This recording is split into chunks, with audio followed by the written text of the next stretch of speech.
네, 여러분 안녕하세요. 월요 성경대학 창세기반에 오신 학생님들을 환영합니다. 지난 월요일 줌 토의에서는 영화 미나리를 통해서 우리들의 이야기를 나누는 시간을 가져보았죠. 가족들이 옹기종기 모여 앉아서 두런두런 이야기를 나누는 것 같은 그런 느낌이 드는 좋은 시간이었습니다. 여러분은 어떠셨는지요? 여러분들께도 좋은 시간이었기를 바랍니다. 우리는 정말로 많고도 다른 이야기를 써가고 있구나 실감할 수 있었습니다. 연령층이 두꺼운 우리 창세기 반이었기에 가능했다고 생각합니다. 이 분위기를 살려서 창세기 이야기들을 통해 저마다의 이야기들이 하나님 앞에 더 가슴 뭉클하게 읽혀져서 하나님의 생명이 충만케 되는 은혜가 있기를 바랍니다. 오늘은 8번째 강의인데요. 아브라함이 하나님을 처음 만나는 이 12장은 우리 모두에게 중요하기 때문에 천천히 가보도록 하겠습니다. 다소 지루하더라도 강의를 들으시면서 중간중간 쉬시면서 하나님께서는 나에게 어떻게 찾아오셨나, 또 나에게 어떻게 찾아오실 건가 묵상해 보시기 바랍니다. 저희 부족한 부분은 우리 학생님들께서 보여주신 이 따뜻한 공감으로 채워주시기를 부탁드리며 기도하고 시작하겠습니다. 기도하겠습니다. 하나님 감사합니다. 저희에게 이렇게 함께 모여서 하나님의 말씀을 연구할 수 있는 시간을 주심을 감사하고 이 연구를 통하여서 저희가 진정 하나님 마음을 더 깊이 깨닫는 그런 귀한 시간이 되게 하옵소서.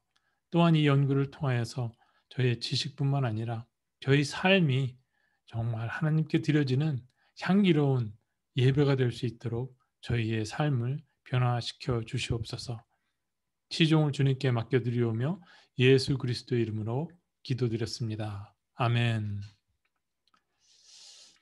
네, 우리는 12장을 세 단락으로 나누어 살펴보고 있습니다. 지난 제7강에서는 첫 단락이 되는 1절부터 4절의 말씀을 하나님의 초대라는 제목으로 약속의 말씀으로 아브라함을 부르신 하나님을 배웠습니다. 오늘은 5절부터 9절까지의 말씀으로 두 번째 단락인데요. 제단을 쌓기까지라는 제목으로 저 아득한 미지의 세계로부터 음성으로만 들렸던 창조주 하나님께서 아브라함 눈앞에 나타나시고 아브라함이 제단을 쌓게 되기까지 그 과정을 묵상해 보고자 합니다. 함께 본문 말씀 봉독하겠습니다. 잠깐만요. 네, 스크린 보시면서 저와 함께 봉독하시겠습니다. 아브라함이 그의 아내 사레와 조카 롯과 하란에서 모은 모든 소유와 얻은 사람들을 이끌고 가나안 땅으로 가려고 떠나서 마침내 가나안 땅에 들어갔더라. 아브라함이 그 땅을 지나 세겜 땅 모래 상수리 나무에 이르니 그때에 가나안 사람이 그 땅에 거주하였더라. 여호와께서 아브라함에게 나타나 이르시되 내가 이 땅을 내 자손에게 주리라 하신지라. 자기에게 나타나신 여호와께 그가 그곳에서 제단을 쌓고 거기서 베델 동쪽 산으로 옮겨 장막을 치니 서쪽은 베델이요 동쪽은 아이라. 그가 그곳에서 여호와께 제단을 쌓고 여호와의 이름을 부르더니 점점 남방으로 옮겨갔더라. 네. 이 부분이 중요한 이유를 함께 감상한 영화 미나리에서 찾을 수 있습니다. 잠시 기억을 더듬어 보시기 바랍니다. 캘리포니아 주 샌프란시스코에서 알칸소주 어느 시골로 이민을 결정한 것은 제이콥 단독의 결정이었습니다. 이 가정이 한국에서 캘리포니아에서 알칸소로 2번 이주한 것은 아브라함이 우르에서 하란에서 가나안으로 이주하는 모습과 같습니다. 영화 초반에 제이콥은 아내에게 흙 색깔을 보여주면서 이것 봐, 이것 때문에 여기 온 거야 라며 알칸소주로 이민을 오게 된 것을 아내 모니카에게 설득하려 하지요. 50에이커나 되는 큰 농장을 만들 거라고 합니다. 아내는 어이가 없어 하죠. 농사에서 가장 중요한 것은 물이잖아요. 아들 데이빗과의 대화에서 제이콥은 자신의 지략으로 수맥을 찾을 수 있겠다 하고 실제로 우물을 파는데 성공합니다. 또 미국으로 이민 오는 한국 가정이 수가 늘어나는 추세에 있기 때문에 한국 농작물을 재배하는 것이 성공을 위한 사업 전략임을 딸 앤에게 말해줍니다. 그렇게 그는 폴의 도움을 받아 농장을 일궈 나갑니다. 그는 뭐든 해낼 자신감이 넘쳤습니다. 추수한 농작물과 농기구를 보관할 창고를 정성 들여서 직접 설계해서 짓습니다. 창고, 농작물, 농기구 이런 것들은 그의 분신이자 그의 성공을 약속하는 모든 것이었습니다. 모든 것이 계획대로 추진되고 있었지요. 그러나 창고와 창고에 담긴 모든 것들이 제이콥 자신의 우상이 되어가고 있음을 그는 감지하지 못했습니다. 중요한 것은 무엇인가? 거듭거듭 기독교 신앙을 가진 아내 모니카가 지적하지만 야망에 사로잡힌 제이콥은 아내의 말이 귀에 들려오지 않습니다. 결국 끝에 할머니 순자의 실수로 창고와 창고 안에 쌓아놓은 보관해둔 모든 것들이 다 불타버리고 재만 남게 됩니다. 제이콥의 우상이 무너진 것이었습니다. 고생해서 일군 창고와 그 안의 소작물이 화염에 휩싸인 모습을 보면서 우리는 모두 안쓰러운 마음을 쓸어내렸습니다. 영화에 공감한 부분을 나눌 때 어느 학생님께서 이렇게 말씀을 하셨습니다. 어쩌면 저 헛간에 불이 난 게 이 가족에게는 축복일 수 있겠다. 그분의 말씀을 들으면서 저는 영화에는 나오지 않았지만 이후에 제이콥의 닫혔던 마음의 문이 열리고 아내와 상의하며 가정을 일보다 더 소중히 여기고 아내를 통해 하나님을 영접했을 거라고 생각해 보았습니다. 삶의 우선순위가 하나님을 중심으로 하나씩 정돈되어 갔을 거라고요. 사실 저 자신도 이런 경험을 했습니다. 공감을 나눠주신 분도 자신의 삶 속에서 분명히 비슷한 경험을 하셨으리라 믿습니다. 창세기 반 모든 분들이 이러한 경험을 하셨을 거고 또 앞으로도 우리는 하나님 안에서 삶의 전환점들을 계속 만나게 되리라 믿습니다. 인간이라면 누구나 우상 한 개쯤은 다 갖고 있습니다. 자식이든 사업이든 돈이든 미모든 학벌이든 건강이든 뭐가 됐든 말입니다. 믿음 그 자체보다는 믿음으로 가는 과정이야말로 하나님께서 써가시는 영원토록 기억에 남을 우리들의 이야기인 것이죠. 그렇다면 여기서 우리는 중요한 신학적 질문을 만나게 됩니다. 그것은 인생에서 만나는 사건들이 우연일까요? 아니면 필연일까요? 여기에 대한 대답에 따라 순자 할머니는 누구였나? 그에 대한 다른 해석이 가능하게 되는 것이죠. 그래서 오늘 다루는 두 번째 단락에서 주의 깊게 우리가 함께 보아야 할 부분도 아브람의 변화 과정입니다. 본문에는 이것이 잘 나타나 있지 않지만 행간 속에서 그 변화 과정을 찾아보려고 합니다. 아브라함은 하나님의 약속의 말씀을 듣고 따르는 지금 이 순간 어떤 사람일까요? 하나님과 아브라함의 첫 만남에서 우리가 절대로 잊지 말아야 할 것은 하나님은 아브라함을 아셨지만 아브라함은 아직 하나님을 깨알 만큼도 모르고 있다는 사실입니다. 어느 날 불쑥 여호와께서 이르시되 신의 음성만 들려올 뿐이었습니다. 창세기 기자는 그분이 여호와라고 기록하고 있지만 정확히 말해서 여호와라는 이름은 나중에 모세가 나오고서야 알려지게 되는 하나님의 이름인 것이지요. 그래서 아브라함은 말씀으로 찾아오신 분이 누구인지 정확히 모르고 따랐다는 것입니다. 그런 그가 어떻게 제단까지 쌓게 되었을까요? 궁금하지 않으십니까? 우리가 누군가를 알려면 이름을 주고받고 어느 기간 동안 부딪히며 지내면서 알게 되지 않습니까? 여러분은 저를 처음부터 아셨습니까? 아니지요.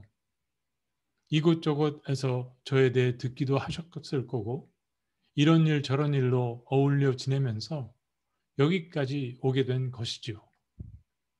하나님의 말씀을 함께 연구하는 이 창세기반에서 학생님들께서 저에게 보내주시는 신뢰는 저에 대한 지식과 저희 신용에 기초하지 않고서는 어려운 것입니다. 상대가 누구인지 알아야 믿거나 말거나 하지요. 사람 관계도 이러할진데 신과 인간의 관계는 말할 것도 없습니다. 예를 하나 드리겠습니다. 사무엘상에 보면 사울 왕이 죽고 다윗이 하나님과 대화하는 장면이 나옵니다. 스크린으로 보여드릴게요. 잠깐만요.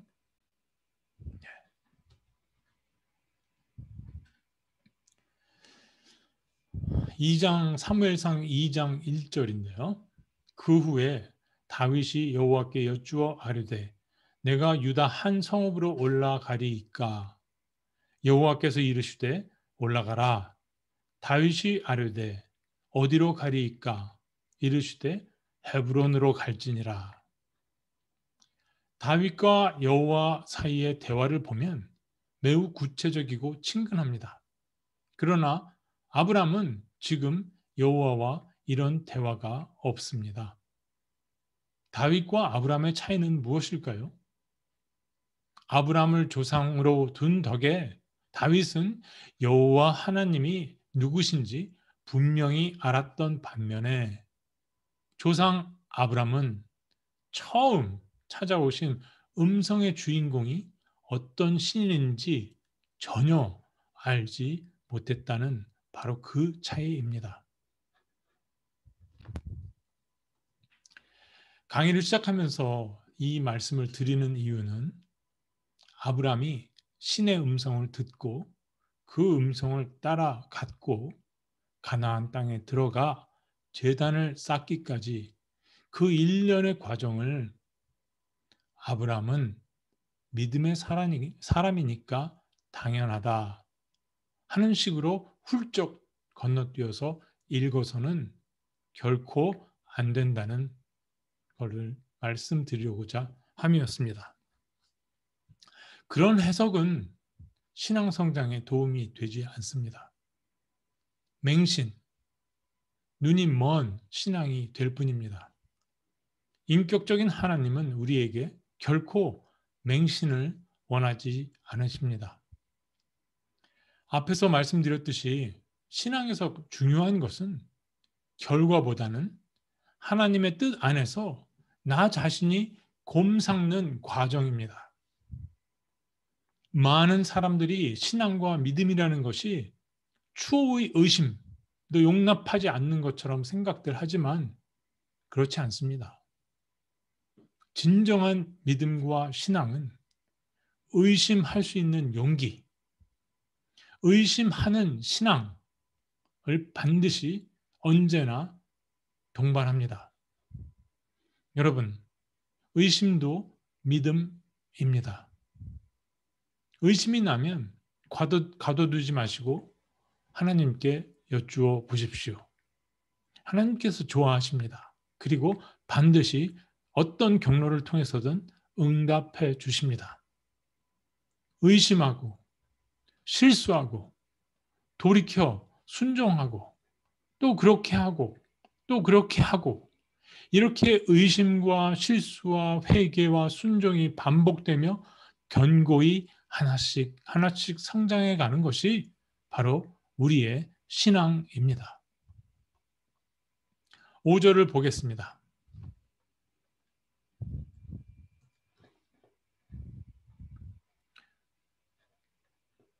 5절 다 함께 읽어보겠습니다. 아브라함이 그의 아내 사레와 조카 롯과 하란에서 모은 모든 소유와 얻은 사람들을 이끌고 가나안 땅으로 가려고 떠나서 마침내 가나안 땅에 들어갔더라. 아브라함은 아버지 데라를 따라 갈대아 바벨론 우르를 떠나 가나안 땅으로 이민을 떠났었습니다. 가나안 땅은 요단강과 지중해 사이에 이렇게 길게 늘어진 광활한 지역입니다. 그래서 이런 의문이 생깁니다. 아버지 데라는 이 넓고 넓은 그리고 낯선 가나안 땅에서 어느 곳으로 이민을 가려고 했던 것일까? 왜 그곳으로 가려고 했을까? 아버지 데라가 갈대아 우르에서 가나안 땅 어딘가를 이민의 최종 목적지로 선택했을 때 가나안 땅은 아직 하나님께서 아브라함에게 가라 하신 땅이 아니었습니다. 아브라함이 여호와의 말씀을 따라 하란을 떠나서 가나안 땅으로 출발했을 때에도 하나님은 아직 아브라함에게 그 땅을 보여주시지 않으셨습니다. 그런데도 아브라함은 가나안 땅을 향해 출발했던 것입니다.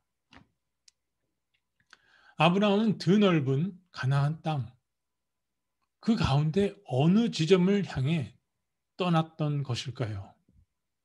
그 장소를 합리적으로 추론해 보고자 합니다. 가장 중요한 단서는 이민의 목적과 데라와 아브라함에 관한 정보입니다. 데라가 우르를 등지고 이민을 떠난 이유는 제6강에서 살펴보았듯이 큰 아들 하란을 잃은 상실감과 아들 아브라함의 가정에 후손이 없는 결핍이 가장 큰 이유였습니다. 데라는 새 출발해서 잘 살아보려고 우르에서의 삶을 잊고 잘 살아보려고 이민을 선택했습니다. 영화 미나리에 나오는 제이콥의 가정처럼 말입니다. 데라와 아브라함은 성공의 기회가 당연히 많은 곳을 당연히 선택했을 것입니다. 그곳은 돈이 많이 모이는 도시였겠죠. 당시 비옥한 초생딸 지역에는 무역과 군사 목적으로 잘 닦여진 길이 나아 있었습니다. 데라 가정은 이 길을 따라 이민을 떠났고 걸어서 중간 기착지인 하란에 도착합니다. 당시 하란이라는 도시는 바빌론, 히타이트, 아수르, 이집트 열강들의 교차점인 교통의 요충지로 무역과 상업이 발달한 근동 지역 도시 가운데 큰 도시에 속하였습니다. 여호수아 24장 2절을 보면 아버지 데라는 갈대아 바빌론 우르에서 우상을 섬겼던 사람이었고 탈무드에 보면 데라는 우상을 만들어 파는 수공업자였습니다. 데라의 우상 숭배의 영향으로 집안 전체가 가정 수호신을 모셔두고 우상을 숭배하는 것으로 여겨집니다.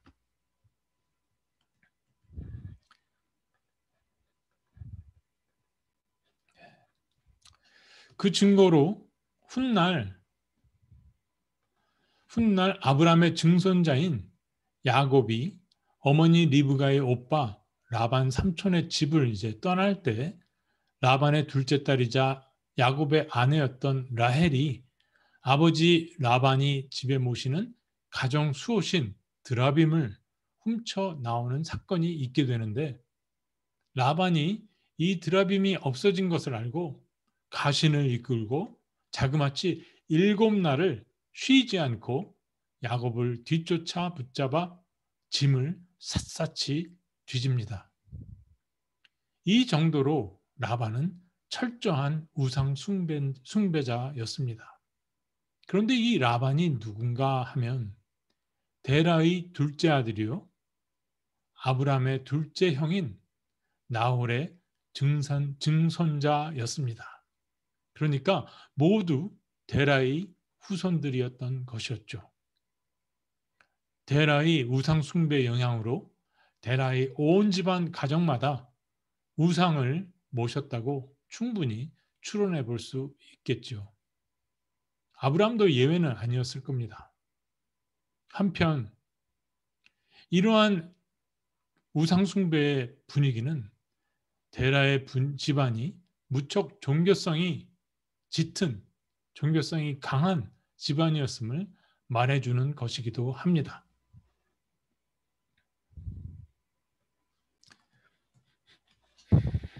아무튼 데라는 하란에서 5년간을 체류하면서 작은 우상 조각상들을 팔아서 큰 부를 일구고 숨을 거둡니다.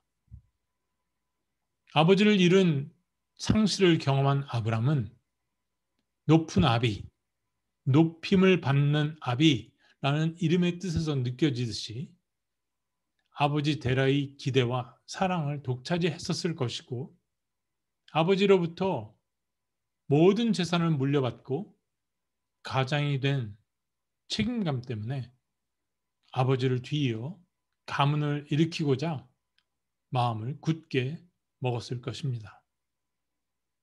다만 아내 사례와 사이에 자식이 없었을 뿐이었는데, 그래서 아브라함은 가정일보다는 바깥일에 온 열정을 쏟았겠지요. 그러던 중에 아브라함은 여호와의 약속의 말씀을 듣게 되고 그 말씀을 따라서 하란에서의 이민 생활을 정리하고 가나안으로 출발합니다. 그런데 여기서 여호와는 그에게 가나안 어디로 가라고 콕 집어서 말씀하지 않으시고 그냥 내가 보여줄 때까지 가라라고만 말씀하셨습니다.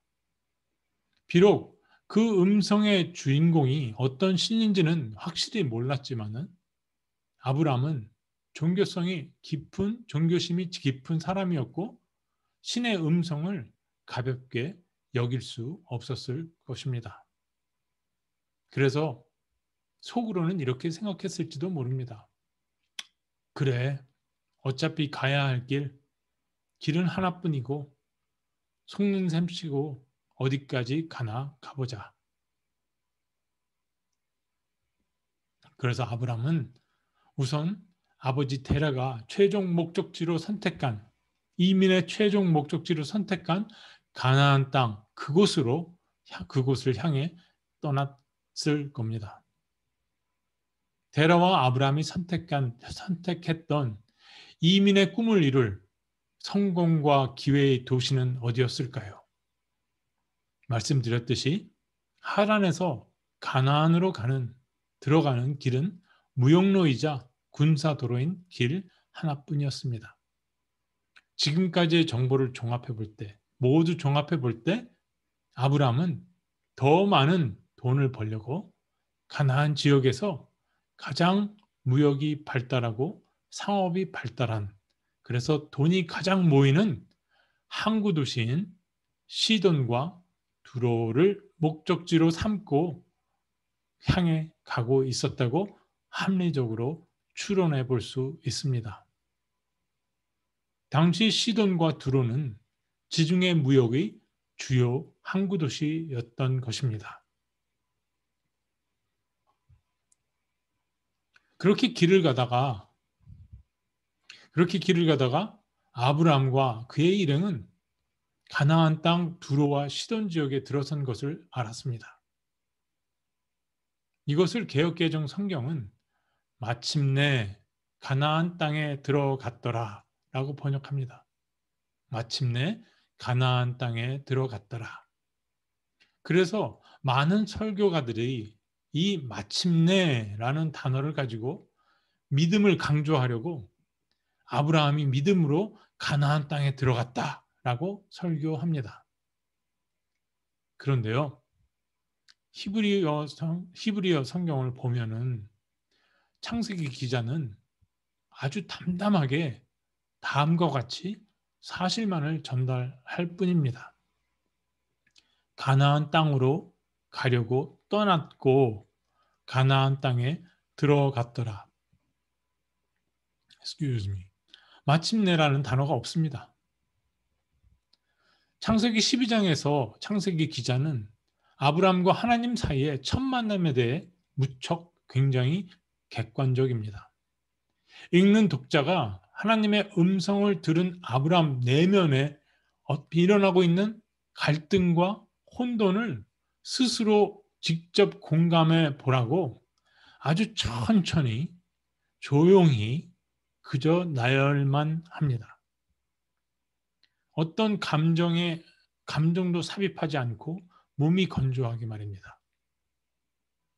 아브라함의 마음으로부터 어떤 팽팽한 줄다리기에 긴장감이 전해져 오는 것입니다. 이 긴장감을 놓치면 안 됩니다. 아브라함을 믿음의 사람으로 섣불리 단정하지 말라고, 그 대신 아브라함이 어떻게 변화하나 그 과정을 지켜보라고 말하는 것 같습니다. 자, 6절과 7절입니다.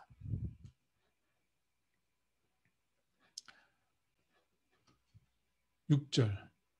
아브라함이 그 땅을 지나 세겜 땅 모래 상수리 나무에 이르니 그때에 가나안 사람이 그 땅에 거주하였더라. 여호와께서 아브라함에게 나타나 이르시되 내가 이 땅을 네 자손에게 주리라 하신지라. 자기에게 나타나신 여호와께 그가 그곳에서 제단을 쌓고.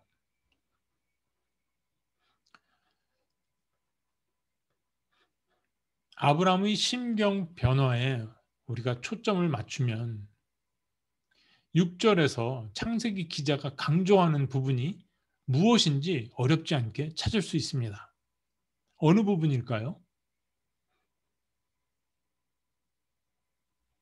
6절을 다시 한번 보시죠. 아브라함이 그 땅을 지나 세겜 땅 모래 상수리 나무에 이르니 그때에 가나안 사람이 그 땅에 거주하였더라. 바로 그 땅을 지나입니다. 지도를 보면서 말씀드리겠습니다. 아브라함이 그 땅을 지나라는 말은 지도에서 번호 2번 하란에서 세겜으로 가는 여정에서 아브라함은 당초 아버지 데라가 선택했던 두로와 시돈과 두로 지역을 그냥 지나쳤다는 말이 되는 것입니다. 왜 아브라함은 이민의 꿈을 이룰 수 있는 성공과 기회의 도시인 두로와 시돈을 지나쳐서 세겜까지 남쪽으로 더 내려갔던 것일까요?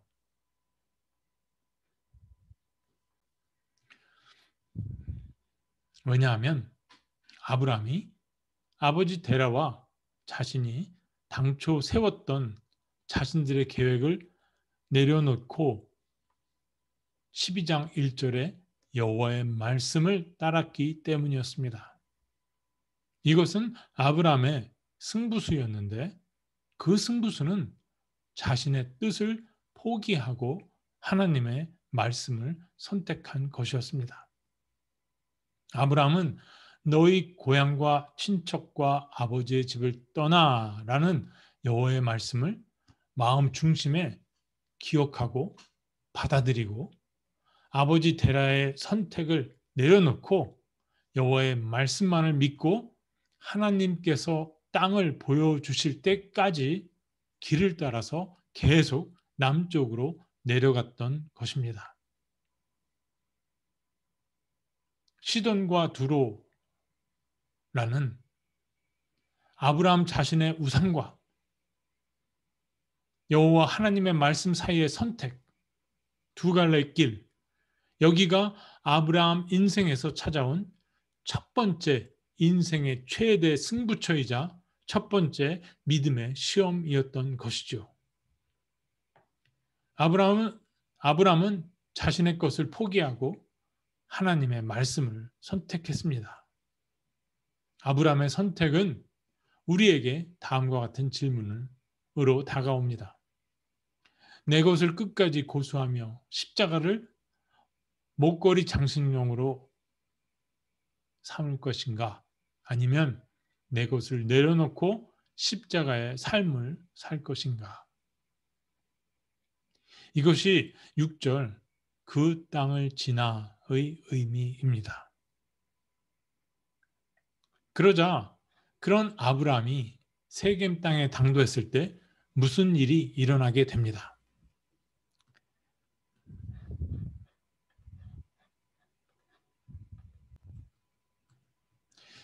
세겜은 북쪽으로 에발산이 있고 남쪽으로 그리심산이 있는 그 사이에 두 산 사이의 골짜기입니다. 원래 지명은 무콤 시켐, 원래 히브리어 지명은 무콤 시켐으로 성지 세겜이라는 뜻입니다. 시켐은 당시 이런 모습이 아니었을까 생각합니다. 가나안 사람들 사이에서 세겜은 신성한 곳으로 여겨지고 있었습니다. 이 세겜에서 하나님께서 아브라함이 눈으로 볼 수 있도록 직접 나타나셔서 아브라함에게 그와 그의 후손들에게 주실 땅을 보여주신 것입니다. 그리고 다시 말씀으로 확증해 주셨습니다. 내가 이 땅을 내 자손에게 주리라. 말씀으로만 귀에 들렸던 하나님께서 눈에 나타나시는 순간이었습니다. 아브라함의 연약한 믿음의 눈이 하나님을 배웠을 때 아브라함은 여호와가 누구인지 알기 시작했고 막연한 기대와 같았던 희미한 믿음이 마치 평생 고아인 줄 알았던 자식이 자신을 찾아 수만리를 헤매고 다닌 부모를 만난 소름과 기쁨, 더 이상 고아가 아니라는 확신에 찬 아이의 감격과도 같았을 것 같습니다. 하나님을 직접 만난 이 감격을 어떻게 더 제가 잘 표현할 길이 없는 것이 답답하기만 합니다.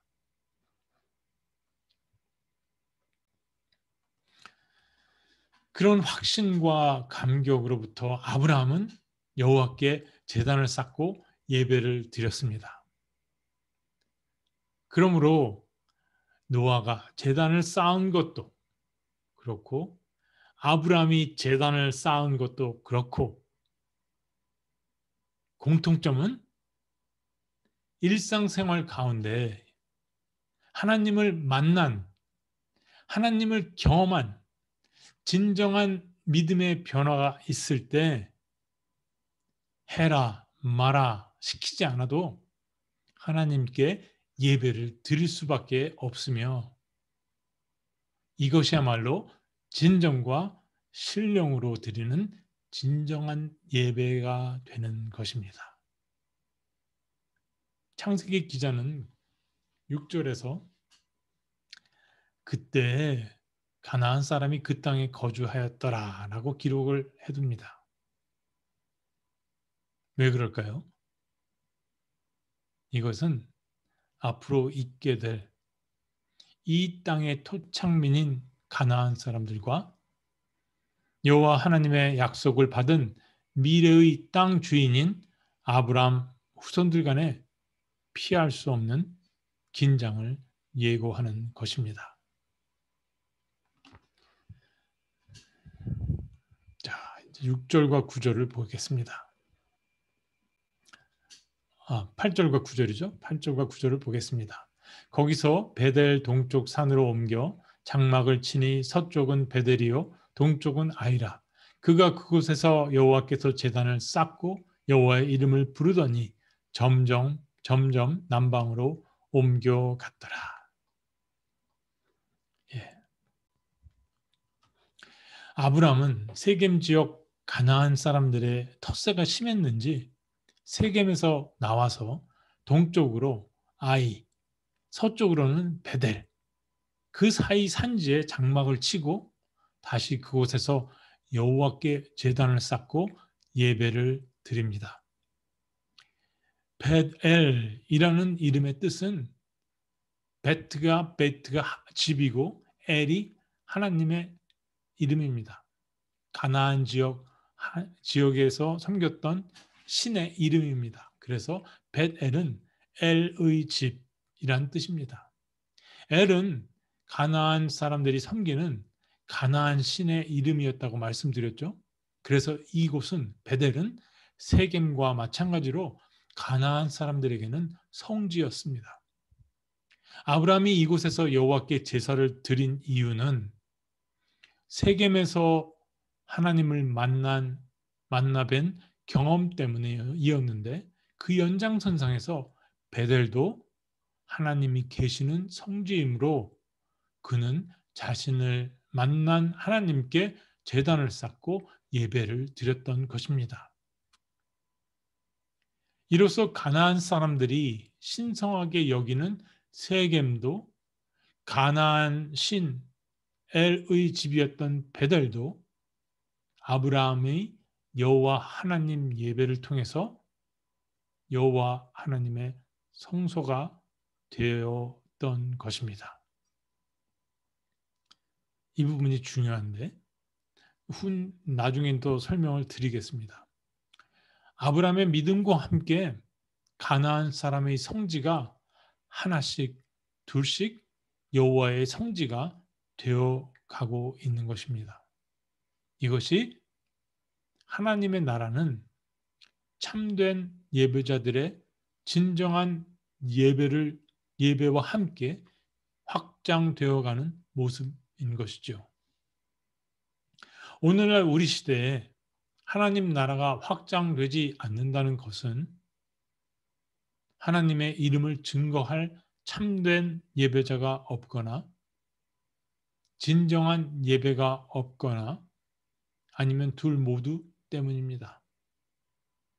하나님의 이름에 대해서는 다른 시간에 기회를 보아서 설명드리도록 하겠습니다. 9절에서 점점 남방으로 옮겨갔더라. 아브라함과 그의 일행은 가축대를 몰고 서서히 남방으로 이동해 갔습니다. 아브라함이 하란에서 가져온 가축들을 유목하기에 더 적합한 건조한 네게브 사막 쪽으로 남쪽을 향해 이동해 갔던 것으로 추측해 볼 수 있습니다. 하란에서 부를 축적한 아브라함의 아버지 데라는 가축을 돌볼 사람들이 필요했고 이 때문에 노예를 얻었던 것이었습니다. 당시 노예는 19세기 유럽이나 북미의 잔혹한 노예제도 하의 노예가 아니라 어느 정도 인권이 보장되는 존재들로 데라와 아브라함 부족의 일원으로 데라와 아브라함은 그들의 생계와 안전을 보장해주고 그들은 부족을 위해 일하는 그런 협업 관계였습니다. 하란을 떠나 가축대를 몰아서 유랑하는 이 시기로부터 가나안 지역 사람들은 아브람과 아브람의 일행을 떠돌아다니는 유랑민, 소의 유목 민족이란 뜻으로 하피루라고 부르기 시작했습니다. 하피루. 이 하피루가 나중에 히브루가 되는 것입니다. 그래서 유대인을 지칭하는 다른 이름인 히브루의 기원은 아브라함까지 거슬러 올라가게 되는 것이죠. 자, 이제 정리하겠습니다. 오늘 성경부에서 우리가 기억해야 할 부분은 그 땅을 지나 세겜 땅 모래 상수리 나무에 이르니 이 부분입니다. 너희 고향과 너희 친척과 너희 아버지 집을 떠나 내가 네게 보여줄 땅으로 가라 하시는 여호와 하나님의 말씀이 아브라함을 초대한 이후에 아브라함은 아버지 데라의 뜻을 받들어 당초 계획했던 성공과 기회의 도시, 땅, 두로와 시돈을 지날 때 그는 그곳에 머물지 않고 그 땅을 지나 계속 남쪽으로 내려갔습니다. 자신의 계획과 하나님의 말씀 사이의 분기점에서 자신의 뜻을 내려놓고 하나님의 말씀을 선택한 아브라함의 선택은 아브라함의 인생 전체가 믿음의 인생이 되게 하는 뿐만 아니라 그의 후손들로 하여금 하나님 여호와 하나님께로부터 선택받은 믿음의 후손이 되게 하는 인생 최고의 선택이었습니다. 아브라함이 그의 삶의 목표를 여호와 하나님의 말씀에 맞추자 소리로만 들렸던 하나님께서 그의 믿음의 눈에 직접 나타나시고 약속하신 땅을 보여주셨습니다. 그리고 아브라함은 말할 수 없는 감격과 기쁨에서 하나님께 예배를 올려드렸습니다. 이후 아브라함의 인생은 하나님께서 주도해 나가실 겁니다. 하나님께서 찾아오셔서 말씀으로 초대한 사람들에게는 누구나 예외 없이 선택의 시간이 기다리고 있고 찾아옵니다. 인간은 그 운명의 시간을 모르고 지나칠 수는 있어도 거부할 힘이 없습니다. 그 선택은 나의 길과 하나님의 길, 그 사이의 갈림길에서 선택을 해야 하는 카이로스의 시간입니다. 그때 그 순간의 때 선택이 우리 인생 전체가 어떤 인생이 될 것인가를 결정할 것이며 우리 가정과 가문의 운명을 결정짓게 될 것입니다. 어떤 선택을 할 것인가는 하나님께로부터 부여받은 나의 자유의지에 달려 있습니다. 역사의 물줄기를 틀어버리는 그 축복의 순간에 하나님을 선택하십시오. 거부하지 마십시오. 인생 최대의 승부처에서 목전의 이익을 위한 작은 선택을 내려놓고 영생을 주시는 하나님을 따르는 큰 선택을 하십시오. 그 선택으로 지금 말씀으로 찾아오신 하나님은 여러분을 향한 당신의 비전, 그 땅을 보여주시고 만지게 하실 것입니다. Surrender to the Lord. 이 과정에서 우리는 의심하고 좌절하고 돌이키고 번민하고 순종하기를 반복할 것이지만 그것이 하나님께서 이끌어 가시는 인생이요. 하나님께서 빚어 가시는 인생입니다. 그런 인생에는 우연과 같은 필연만 있을 뿐 우연은 없습니다. 하나님은 무엇을 위해 나의 인생에 개입하시는 걸까요? 하나님께서 인도하시는 인생의 목적은 무엇입니까? 바로 이것을 하나님께 붙잡힌 바 된 아브라함의 인생에서 학생님들께서 찾아내셔야 할 핵심입니다. 하나님은 멈추지 않으십니다. 하나님은 완전하십니다. 자, 이제 공통 질문을 올려드리겠습니다. 공통 질문입니다. 잠깐만요. 예. 1번. 지나온 믿음의 여정에서 하나님을 처음 만난 그때를 기억해 봅니다. 하나님은 나를 어떻게 찾아주셨습니까? 하나님은 어떤 약속의 말씀을 들려주셨습니까? 나는 그 부르심에 어떻게 응답하였나요? 2번. 지금 나의 뜻과 하나님 뜻 사이에 내가 서 있다면 나는 그것을 어떻게 알 수 있을까요? 어느 길을 선택하겠습니까? 3번. 나를 찾아오신 하나님과 당신의 선택을 나와 함께 하는 가족과 어떻게 나누셨습니까? 또 어떻게 나누시겠습니까? 네. 8강 자기학습입니다. 월요일까지, 다음 3월 8일 월요일까지 창세기 12장 1절부터 9절까지 찬찬히 읽어보시고요. 제 8강 비디오는 아마 보셨을 것이고 또 3번 공통 질문을 생각해 보시기 바랍니다. 그리고 3월 8일 월요일 줌 토의 시간에 뵙도록 하겠습니다. 네, 기도로 마치도록 하겠습니다. 하나님,